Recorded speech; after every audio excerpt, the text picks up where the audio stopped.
Shalom Bapak Ibu Saudara sekalian, bertemu kembali dalam seri pengajaran Pribadi Roh Kudus. Pada kesempatan kali ini, mari kita siapkan hati untuk menerima pengajaran mengenai Allah Tritunggal. Allah yang kita sembah dalam nama Bapa, Putra, dan Roh Kudus.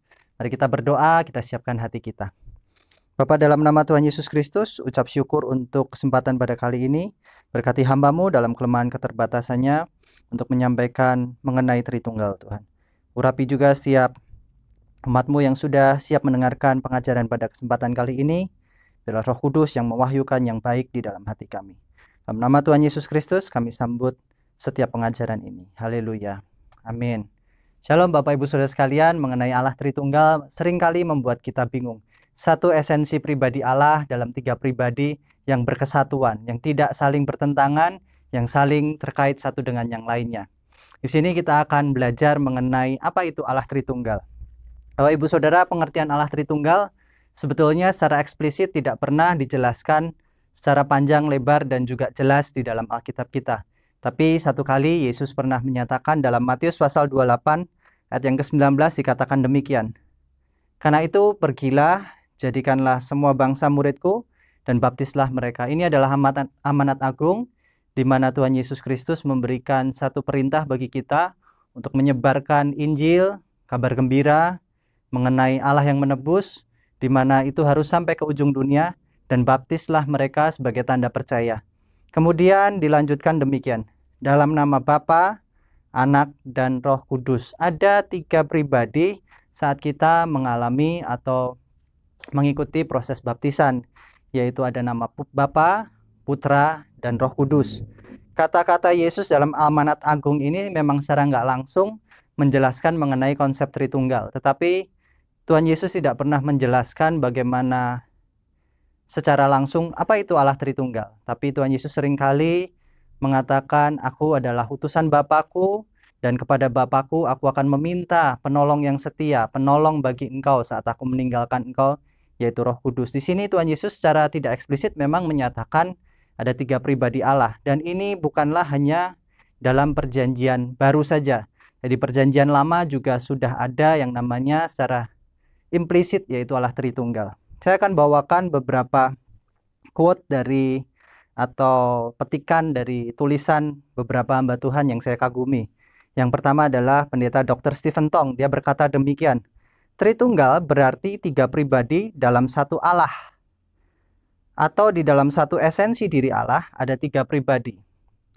Saya ulang, Dr. Stephen Tong berkata, Tritunggal berarti tiga pribadi di dalam satu Allah, atau di dalam satu esensi diri Allah ada tiga pribadi. Tritunggal berarti bahwa ada satu Allah yang abadi dalam tiga pribadi yang mandiri. Allah adalah satu dalam esensi tapi tiga dalam pribadi. Quote yang kedua yang saya petik adalah dari John Piper. John Piper mengatakan Tritunggal berarti bahwa ada satu Allah yang abadi dalam tiga pribadi yang mandiri. Allah adalah satu dalam esensi, tetapi tiga dalam pribadi. Bapak Ibu Saudara, kita jangan bingung mengenai Allah yang kita sembah itu adalah tiga pribadi. Bukan berarti kita menyembah Allah itu satu-satu, Bapak Ibu Saudara. Ada Allah Bapa, ada Allah Putra, ada Allah Roh Kudus. Kita menyembah itu kepada Allah dalam nama Bapa, Putra, dan Roh Kudus, di mana tiga pribadi Allah ini adalah satu esensi Allah yang kita sembah sendiri. Kalau kita melihat di dalam Kejadian pasal 1 ayat 26 dikatakan demikian. Berfirmanlah Allah, kita menjadikan manusia menurut gambar dan rupa kita supaya mereka berkuasa atas ikan-ikan di laut dan burung-burung di udara dan atas ternak dan atas seluruh bumi, di atas segala binatang melata yang merayap di bumi. Di sini dikatakan baiklah kita dalam Kejadian pasal 1. Kita di sini adalah bentuk jamak, Bapak Ibu Saudara. Sehingga saat Allah berfirman, dia menyatakan bukan baiklah aku, tetapi baiklah kita. Di sini Allah sendiri menyatakan kita itu sebagai bentuk jamak yang memiliki satu kesatuan. Kemudian dilanjutkan Kejadian pasal 1 ayat 27 dikatakan, maka Allah menciptakan manusia itu menurut gambarnya. Di sini ada tiga pribadi, yaitu pribadi Allah yang dalam satu kesatuan, yaitu Allah sendiri. Dan ini memang merupakan gambaran yang mungkin akan susah untuk kita mengerti kalau kita tidak berusaha menggali dengan benar, Bapak Ibu Saudara. Saya akan jelaskan perlahan-lahan melalui gambar yang sudah saya siapkan.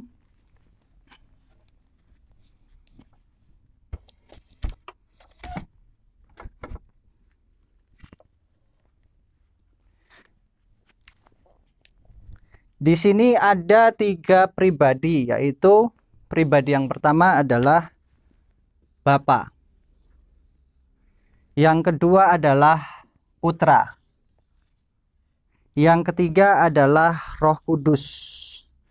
3 pribadi ini adalah pribadi yang mandiri. Pribadi yang tidak terkait dengan satu yang lainnya. Pribadi yang memiliki satu kesatuan. Bapa ini adalah pribadi yang pertama, Putra adalah pribadi yang kedua, dan Roh Kudus adalah pribadi yang ketiga. Bapa bukanlah Putra.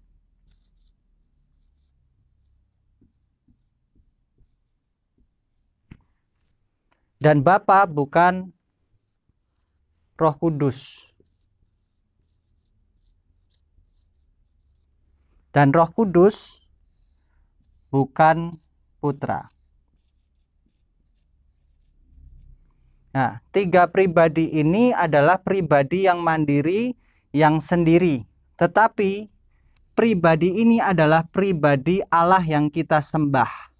Bapa adalah Allah, Roh Kudus juga adalah Allah, dan Putra adalah Allah. Nah, bagaimana kita menjelaskan Allah yang kita sembah itu 3 pribadi yang dalam satu? Contoh di dalam baptisan. Kenapa Yesus mengatakan, jadikanlah semua bangsa muridku dan baptislah mereka dalam nama Bapa, Putra, dan Roh Kudus. Kenapa Yesus tidak mengatakan dalam nama Allah? Allah di sini banyak sekali kalau kita lihat dalam Perjanjian Lama, Baal pun disebut Allah dengan menggunakan A kecil.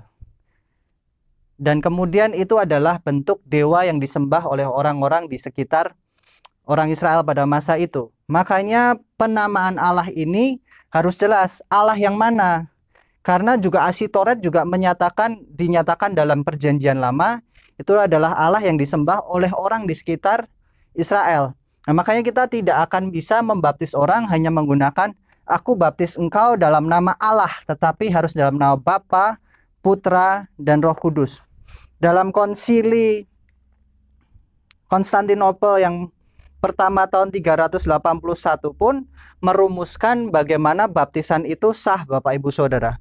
Dan itu didasarkan atas Matius pasal 28 ayat 19. Dikatakan baptislah mereka dalam nama Bapa, Putra, dan Roh Kudus. Kalau seseorang misalnya mengalami baptisan dan dibaptis dengan nama Bapa saja, maka bingung sekali kita. Allah yang mana? Kalau Bapa ini adalah Bapa yang Allah yang ada di dalam, lebih berperan di dalam penciptaan. Dan kemudian kalau kita hanya Putra saja, Putra yang mana? Roh Kudus. Roh Kudus yang mana? Tetapi begitu kita menyatakan Bapa, Putra, dan Roh Kudus, maka kita sedang mengakui peranan Allah dan masa di mana Allah itu berkarya.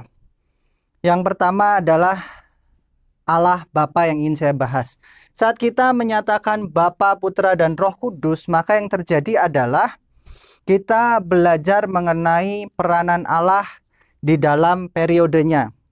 Yang pertama adalah peranan Allah dalam masa mencipta, yaitu pada awalnya Allah ini ada semuanya. Dan memang waktu itu Bapa lebih berperan dalam penciptaan. Kejadian pasal 1 ayat 26 dikatakan, baiklah kita menjadikan manusia menurut gambar dan rupa kita. Saat Allah dalam nama Bapa, Putra, dan Roh Kudus itu menciptakan manusia, Bapa ini atau Allah ini mengatakan baiklah kita. Kita ini sebagai satu kesatuan. Dan di sini kita belajar bahwa meskipun yang namanya Allah dalam satu kesatuan, dalam satu esensi, yaitu Allah Tritunggal, tetapi Bapa ini lebih memegang peranan yang nampak dalam penciptaan. Tapi kalau kita baca baca Yohanes pasal 1 ayat 1, dikatakan pada mulanya bahwa firman itu ada bersama-sama dengan Allah. Dan kita mengerti bahwa ternyata Sang Putra pun ada pada waktu sebelum penciptaan. Allah tidak diciptakan oleh siapa-siapa dan mereka memang sudah ada sejak awal. Yang kedua adalah peranan Allah Putra. Allah Bapa, Anak, dan Roh Kudus sama-sama menebus. Tetapi Yesus sebagai pribadi utama yang disalibkan sehingga kita ini mendapatkan yang namanya kemenangan atas dosa karena kesetiaan Yesus dalam proses penyaliban dan penebusan. Tentu saja Yesus tidak bisa dilepaskan dari Bapa dan Roh Kudus. Karena apa? Karena Yesus seringkali mengatakan demikian. Akulah jalan kebenaran. Kitab Yohanes pasal 14 ayat yang ke-6. Kata Yesus kepadanya, akulah jalan kebenaran. Tidak ada seorang pun datang kepada Bapa kalau tidak melalui aku. Artinya apa? Sang Putra pun dalam proses penebusannya tidak melupakan Bapa. Dan juga Sang Putra tidak merupakan peranan Roh Kudus yang akan dilakukan setelah Yesus disalibkan dan dikatakan demikian. Aku akan minta kepada Bapakku untuk mengutus seorang penolong yang akan menyertai kamu selama-lamanya saat aku sudah tidak ada di dunia ini. Yang artinya adalah saat Yesus sudah diangkat ke surga, maka Yesus akan minta kepada Bapa untuk Roh Kudus ini menemani kita semua, Bapak Ibu Saudara. Di sini kita melihat bahwa Sang Putra pun tidak bisa melepaskan peranan Bapa dan Roh Kudus di dalam pelayanannya di muka bumi ini. Yang ketiga adalah pribadi Roh Kudus. Pribadi Roh Kudus ini bukanlah pribadi yang ada setelah Yesus ini naik ke surga, tetapi Roh Kudus ini ada sebelum semuanya ada. Memang yang namanya Allah itu tidak diciptakan dan dikatakan demikian.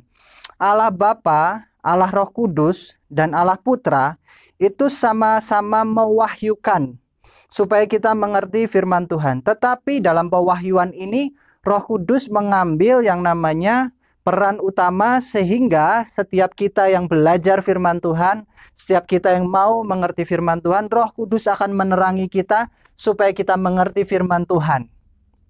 Di sini kita belajar Bapak Ibu Saudara bahwa kita tidak bisa melepaskan peranan pewahyuan Roh Kudus itu dari firman Tuhan juga dari Allah Bapa. Makanya yang namanya Allah yang kita sembah itu adalah Allah di dalam satu kesatuan ini. Kita tidak bisa melepaskan Sang Putra dari Roh Kudus dari Bapa, dan Bapa dari Sang Putra dan Roh Kudus. Tidak bisa. Begitu kita lepaskan salah satu, misalkan kita lepaskan Sang Putra, maka kita akan melupakan yang namanya penebusan dosa, yaitu anak domba Allah. Dan kemudian saat kita lupakan pribadi Roh Kudus, maka siapa yang memberikan wahyu kepada orang-orang di muka bumi ini kalau bukan Roh Kudus yang menerangi hati kita sehingga kita bisa menerima firman Tuhan. Dan kalau kita melupakan yang namanya Bapa, maka kita akan kesusahan menjelaskan mengenai Allah yang menciptakan dan mengkreasi semuanya. Di sini Bapak Ibu Saudara, kita juga belajar hal yang kedua adalah dalam peranan Tuhan atau Allah yang kita sembah dalam Bapa, Putra, dan Roh Kudus, maka hal berikutnya adalah yang tidak bisa dijelaskan dari gambar ini adalah keberadaan Allah ini sama-sama ada sebelum semuanya ada dan mereka tidak diciptakan. Artinya Allah itu memang sudah eksis sebelum semuanya ada. Dan Allah itu tidak dibatasi dengan waktu. Karena Allah yang kita sembah adalah Allah yang kekal. Tidak ada awal dan tidak ada akhirnya. Itu yang pertama. Yang kedua adalah Bapa, Putra, dan Roh Kudus ini, kalau menurut gambar ini adalah Bapa di atas, Putra di bawah, kemudian Putra di samping Roh Kudus. Sehingga kita sering berpikir bahwa Allah Bapa adalah awal mulanya, dan kemudian Dia ciptakan Putra untuk menebus, dan dari Sang Putra, Bapa ini menciptakan Roh Kudus untuk menolong manusia. Bukan seperti itu. Tetapi Bapa, Putra, dan Roh Kudus ini ada bersama-sama sejak sebelum kejadian, sejak awal dan akhir. Dan kemudian Bapa, Putra, dan Roh Kudus ini adalah pribadi yang sejajar. Artinya apa? Tidak ada pribadi yang lebih tinggi di antara ketiga mereka ini, karena mereka adalah satu, yaitu Allah. Dalam kitab Ulangan justru dikatakan bahwa Allah itu esa, Allah itu satu, Allah itu tidak ada yang namanya terpisah satu dengan yang lainnya. Mereka adalah satu kesatuan. Pribadi Bapa, Putra, dan Roh Kudus adalah satu kesatuan. Di sini kita belajar Bapak Ibu Saudara, dalam kehidupan kita mengenal Allah yang kita sembah dalam Bapa, Putra, dan Roh Kudus, peranan masing-masing ini adalah mempunyai masanya. Bapa dalam penciptaan dan perjanjian baru, tetap perjanjian lama, tetapi tidak melupakan peranan Sang Putra juga ada di situ. Beberapa kali disebutkan ada malaikat Allah. Itu adalah proto-evangelion atau pribadi putra yang ada atau dimunculkan atau digambarkan di dalam perjanjian lama.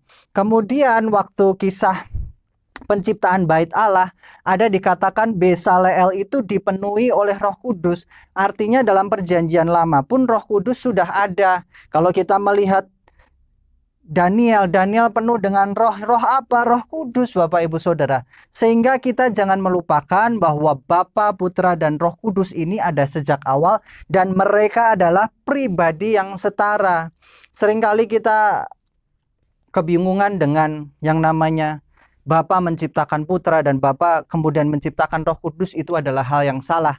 Karena Bapa, Putra, dan Roh Kudus itu sudah ada sejak awal dan tidak ada yang namanya berakhir, karena mereka ada dalam kekekalan. Dan tiga pribadi ini adalah pribadi yang setara, tidak ada yang satu lebih tinggi, satu lebih rendah, dan satu itu yang paling rendah. Mereka adalah pribadi yang setara dan peranan mereka itu ada dalam hal yang berbeda. Kalau Allah Bapa dalam penciptaan, Dia memegang peranan yang lebih terlihat. Allah Putra juga terlihat dalam penebusan. Allah Roh Kudus dalam pewahyuan dan membimbing kita dalam kehidupan kita sekarang setelah Allah Putra itu naik ke surga dan duduk sebelah kanan Allah Bapa karena pekerjaannya sudah selesai. Roh Kudus ini memegang peranan pada kehidupan kita. Kalau kita lihat dari apa yang sudah saya jelaskan, maka yang namanya Allah itu tidak bisa kita lepaskan dari Bapa, Putra, dan Roh Kudus. Tiga pribadi Allah dalam satu esensi pribadi, yaitu Allah itu sendiri yang kita sembah. Bapak Ibu Saudara, pengajaran pada kesempatan kali ini sudah selesai. Saya harapkan melalui pengajaran singkat ini kita boleh belajar bagaimana mengenal Allah Tritunggal. Memang konsep Allah Tritunggal ini bukanlah konsep yang mudah. Bapak Ibu Saudara boleh cari yang namanya pengetahuan-pengetahuan di luar apa yang saya bahas, dan biarlah ini menjadi pengantar bagi kita masuk dalam pengajaran Roh Kudus yang berikutnya. Mari kita tunduk kepala, kita ucap syukur untuk pengajaran pada kesempatan kali ini. Bapa, dalam nama Tuhan Yesus Kristus, ucap syukur untuk kesempatan yang boleh kami peroleh pada masa kini, pada masa sekarang. Kami percaya biarlah Roh Kudus yang mewahyukan, meremakan setiap yang kami pelajari, sehingga kami boleh mengenal penciptaan, penebusan, dan pewahyuan yang berasal dari Engkau. Dalam nama Bapa, Putra, dan Roh Kudus. Sebentar kami akan berpisah, biarlah berkat rahmat anugerah dari Allah Bapa di surga, berkat cinta kasih dan pengampunan dosa dari Tuhan Yesus Kristus, berkat pertolongan dan penghiburan dari Allah Roh Kudus yang menyertai memberkati kami sampai sekarang, sampai selama-lamanya. Terima kasih Tuhan, kami berdoa dalam nama Tuhan Yesus Kristus. Haleluya. Amin. Bapak Ibu Saudara, sampai berjumpa dalam pengajaran yang selanjutnya. Tuhan Yesus memberkati.